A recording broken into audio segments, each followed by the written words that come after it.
hindi nila tinatanong yung ilang bilyon-bilyon na kanilang nilulustay.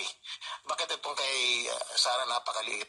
Ginagawa lang nila ng paraan yan para to eliminate the Vice President because he is a very strong contender in the coming 2028 elections. Ayon pa kay Ocampo, malinaw na may layunin ang ilang grupo na sirain si VP Sara dahil isa itong malakas na katunggali sa nalalapit na 2028 presidential elections. Binigyang diin din ng konsehal ang tila pagwawalang bahala ng gobyerno sa isyu ng korupsyon sa bansa.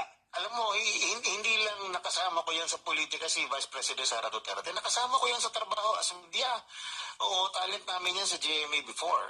So, kilala ko yan.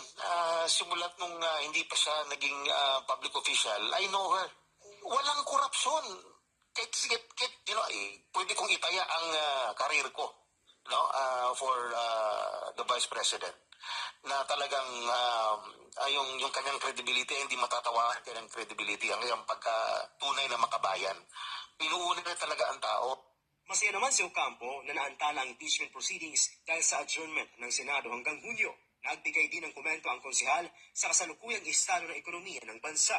Ayon sa kanya, napakaayos ng pamamalakad ni VP Sara noon bilang alkalde ng Davao City. During the time of the Vice President as Mayor of Davao City, napakaganda ng takbo ng kalakalan sa Davao City. The service of the government services are at napakataas ang kalidad. Everybody is happy.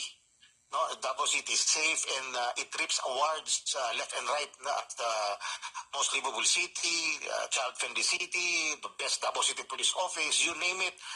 Halos lahat ng award nandiyan. Sa huli, umaasa si Councilor Ocampo na kikilos ang Korte Suprema para siyasatin ang mga irregularidad sa 2025 national budget.